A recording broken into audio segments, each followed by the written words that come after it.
Exodus chapter 3, starting in verse 1.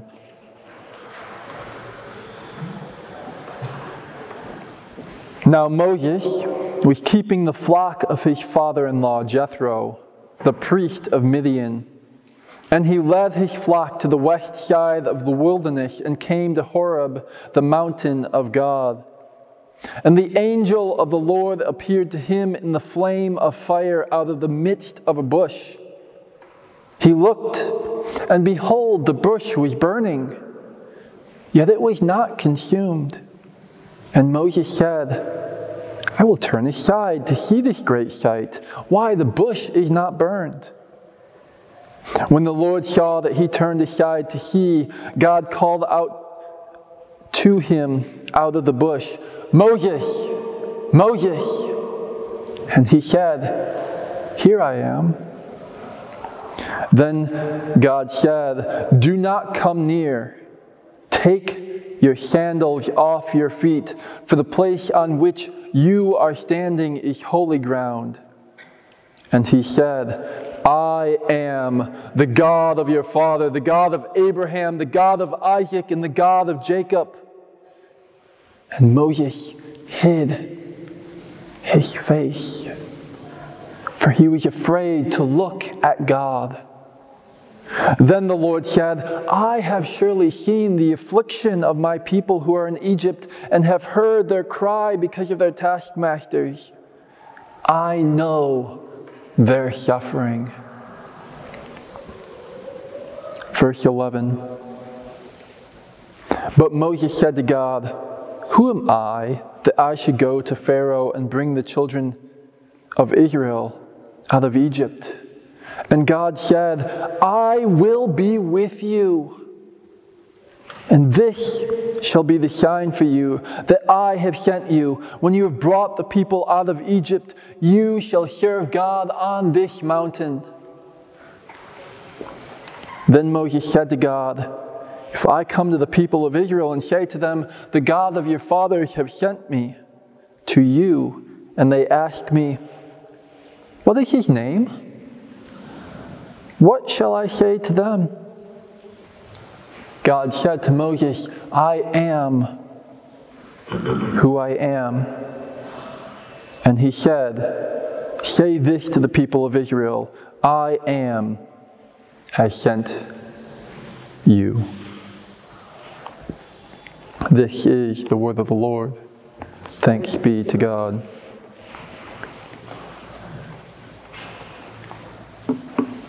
I want to look at two concepts today. First, I want to look at the man, and then I want to look at God. How do they act? What is their response one to another? And the first thing that you'll notice, especially if you're reading it in Hebrew, is there's a word that comes up over and over and over. An angel of the Lord appeared to him. He appeared. Moses said, I will turn aside to see this great sight. When the Lord saw that he turned aside to see, sight, to look. So often we worship God in only certain ways because we don't want to worship God with all of our being. But the Hebrew Scriptures reminds us that we worship God with our eyes. We worship God with our ears. We worship God even with our nose, with our mouth, with our feeling, as well as our mind and our heart and our soul. We worship God in so many different ways. But the Hebrew Scriptures, they're not afraid of repetition. They will repeat things over and over and over. And in this case, the repetition that you see is sight. You look, you behold, you see. And also, The Hebrew Bible isn't afraid to use common concepts. So whenever you see the word sight or to see, it's very common for another word to appear. Fear. Because they sound the same. To see and to fear, they have the same sound in Hebrew. And so Moses is walking the flock, he's feeding his sheep, and he looks and he sees something happening. And well, that's unusual. And he goes and looks to see what it is. And as he approaches, he sees that the bush is not burning. And God calls out to him, because God also sees that Moses turned aside. Well, that's an unusual thing for God to do. Wouldn't God know that Moses would turn aside? Wasn't that the whole purpose of being in the bush to begin with? But God sees that Moses turns aside. And he calls out to him and he talks to Moses. And eventually God says, I am the God of your father, the God of Abraham, the God of Isaac, the God of Jacob. And what does Moses do?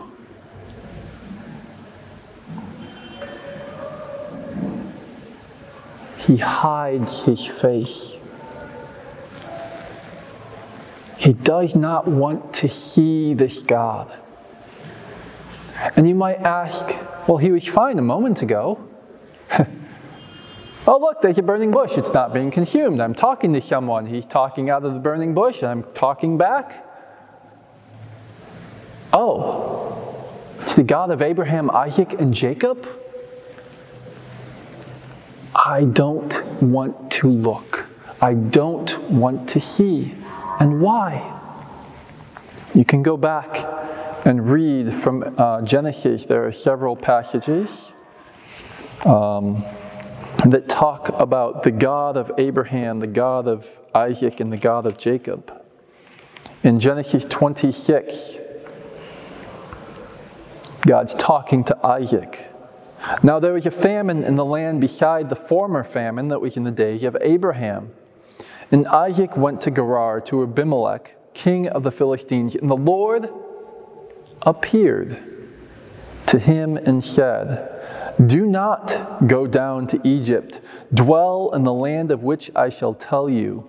Sojourn in this land, and I will be with you and will bless you. For to you and to your offspring I will give all these lands, and I will establish the oath that I swore to Abraham your father. I will multiply your offspring as the stars of heaven, and will give to your offspring all these lands. And in your offspring all the nations of the earth shall be blessed. Because Abraham obeyed my voice and kept my charge, my commandments, my statutes, and my law. Remember, this was before we had the law given. But Abraham obeyed God. Abraham followed what God wanted him to do. And God tells Isaac, don't go to Egypt. Because remember, Abraham had disobeyed a certain commandment and gone to Egypt. He hadn't stayed in the place that God had put him. And Isaac is told, no, wait here, stay here, it's fine. You'll be fine. And again in Genesis 28, very similar. But just in case you're thinking, oh, well then why is Israel in Egypt now? There is another passage in Genesis 46. So Israel took his journey with all that he had and came to Beersheba. And he offered sacrifices to the God of his fathers, right? Abraham and Isaac. Specifically in this case, the God of his father Isaac. And God spoke to Israel in visions of the night and said, Jacob, Jacob. And he said, I am here. Same phrase that Moses uses. Then he said, I am God, the God of your father. Do not be afraid to go down to Egypt, for there I will make you a great nation. I myself will go down with you to Egypt, and I will also bring you up again." So, in this particular case, it wasn't disobedience for Israel, Jacob, to go to Egypt with his children. And so they get to Egypt, and what do the children of Israel know? What does Moses know about this God? This hadn't been written yet.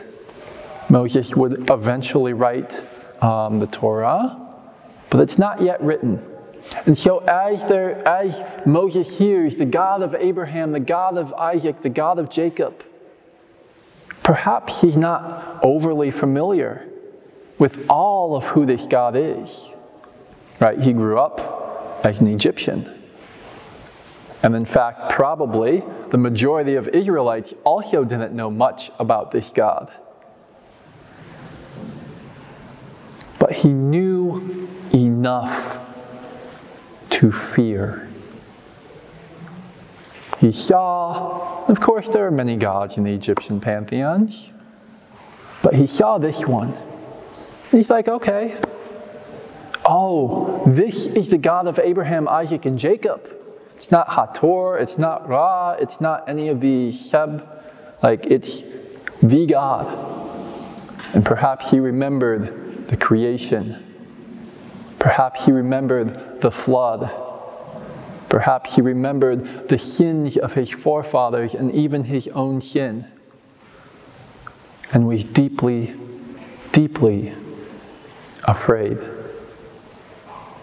And that's man. But what about God? Then the Lord said, "I have surely seen the affliction." Moses hides his face. And God says, "No, I've seen. I'm looking. I'm aware of what's happening. I have seen the affliction, and I have heard their cry because of their taskmasters." And then, one of my favorite aspects of Hebraic poetry, it gives these words that are common to see and to fear, and it puts them together. And it keeps saying the same word, to see, to behold, to fear. And then it switches. And when it switches, you know this is the point. "I have surely seen the affliction of my people who are in Egypt, and have heard their cry because of their taskmasters. I see their suffering?" No. God doesn't see their suffering only. I know. I know their suffering. And this is a very important word in Hebrew. If you go back to Genesis chapter 4, what does it mean to know? Now Abraham knew his wife. Oh, that's nice. And they had a child. To know something or someone is intimacy. In this particular case, it's sex, intercourse. That's how close they are. They know each other. And this is a common use of the word. Same chapter. So Adam and Eve, they had 2 sons, right? Shortly thereafter, then the Lord said to Cain, "Where is Abel, your brother?" He said, "I don't know." Same word. I do not know. No intimacy, no closeness, no knowledge. But after seeing, fearing God knows.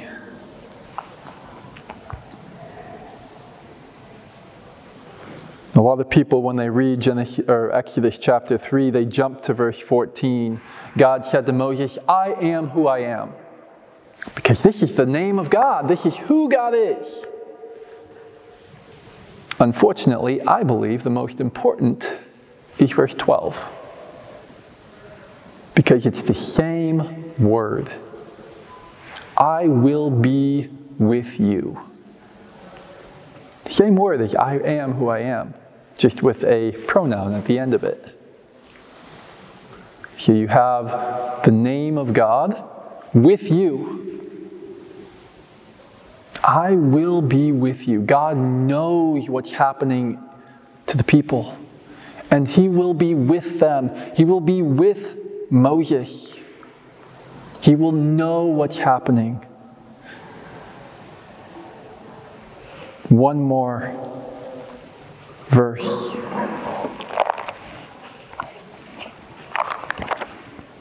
Isaiah 53. Verse 3.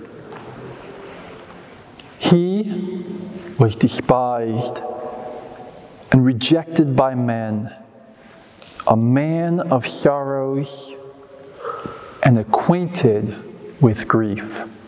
The same word. He knew grief. The children of Israel are in Egypt, and they're crying out to God because of the pain, the suffering, the oppression that they have. And God says, I know what you're going through. And we might say, oh, He's God. What do you mean He knows what we're going through? He has everything perfect. He's all-powerful. He knows what they're going through. He's experiencing it with them. I know. I know. I know. He was despised and rejected by men, a man of sorrows and acquainted with grief, as one from whom men hide their faces. Not because of fear, but because of shame. He was despised, and we esteemed Him not. Surely He has borne our griefs. He carried our sorrows. Yet we esteemed Him stricken, smitten by God, and afflicted.